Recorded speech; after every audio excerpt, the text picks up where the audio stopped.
영화나 동화에서 악당을 물리치고 나면 그 뒤의 이야기는 어떻게 끝나나요? 그 후로 오래오래 행복하게 살았습니다. 짜잔이라고 끝납니다. 그런데 오늘 우리가 읽은 남유다의 현실은 그렇지 않습니다. 그 현실의 역사는 안타깝습니다. 지난 시간 아수르의 18만 5천 대군을 기도로 물리쳤던 히스기야를 기억하시나요? 18만 5천의 대군을 물리친 이 기적 이후에 히스기야의 인생은 해피엔딩으로 끝났을까요?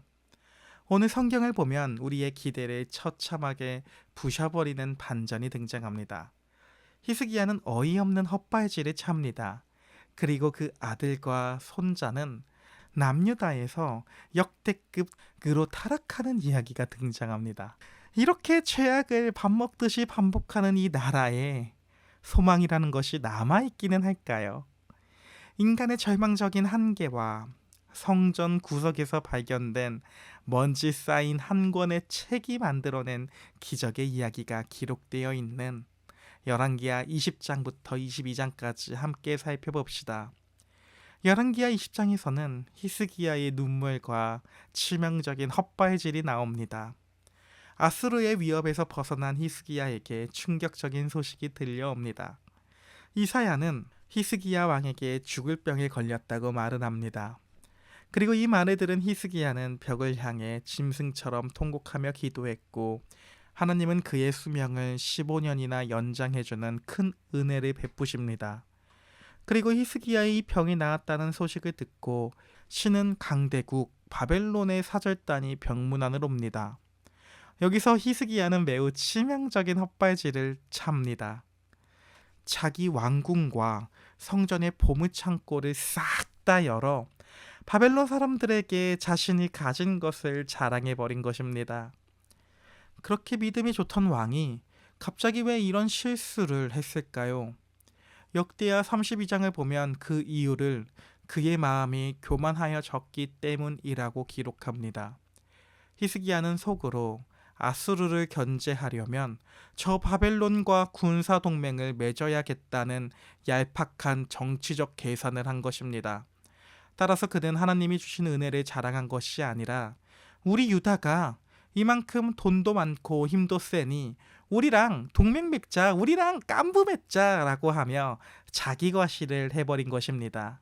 따라서 이사야 선지자는 히스기야에게 당신이 보여준 그 보물과 자손들이 훗날 바벨론으로 다 끌려갈 것입니다 라며 심판을 예고합니다. 이때의 히스기야 반응은 무엇이었을까요?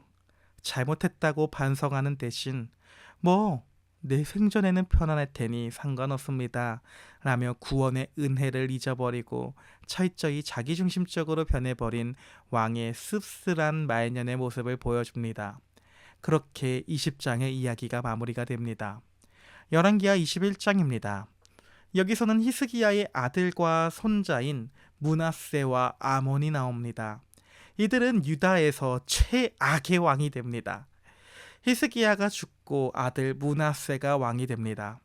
므낫세는 55년이라는 가장 긴 기간을 유다에 통치하면서 아버지가 부셔버린 우상 제단을 다시 세우고 하나님의 성전 마당에 별과 달을 섬기는 제단을 만듭니다. 심지어 자기 친아들을 불에 태워 제물로 바치고 죄 없는 사람들의 피를 강물처럼 흘려보냅니다. 이러한 므낫세가 죽고 므낫세의 아들 아몬이 22살 22세의 왕이 됩니다. 아몬은 어땠을까요? 보고 배운 게 타락한 행동뿐이니 자기 아버지 므낫세가 하던 끔찍한 행동들을 똑같이 따라합니다.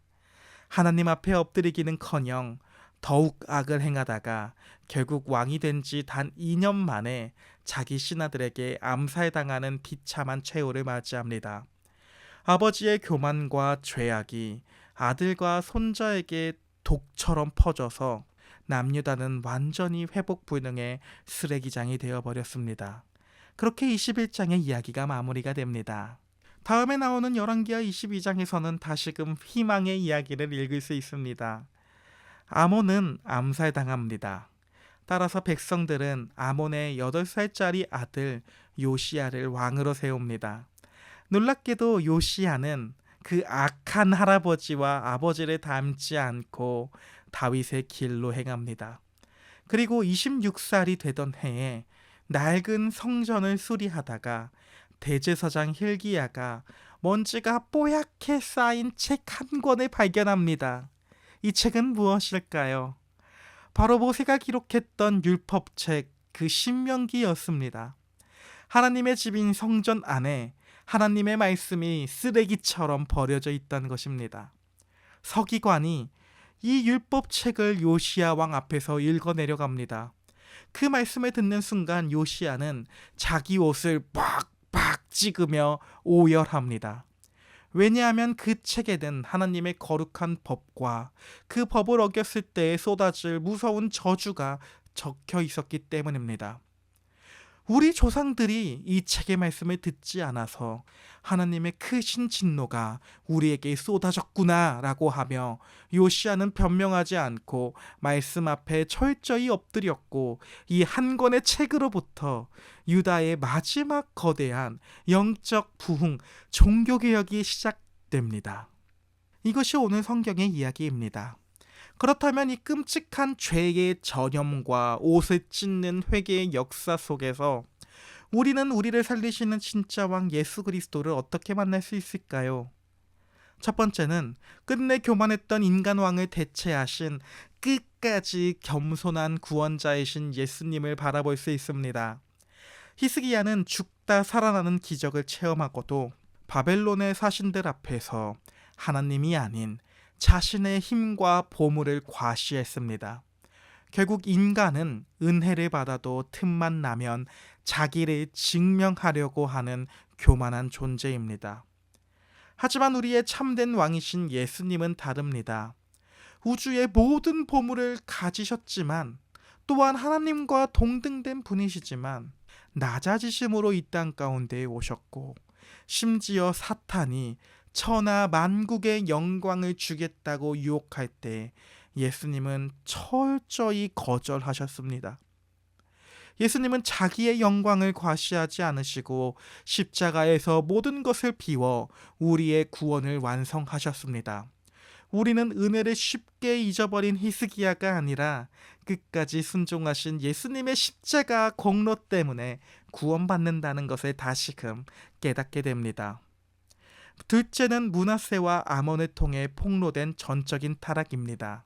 히스기야 밑에서 최악의 빌런인 므낫세가 나왔고 그 죄는 아몬에게도 똑같이 영향을 미쳤습니다.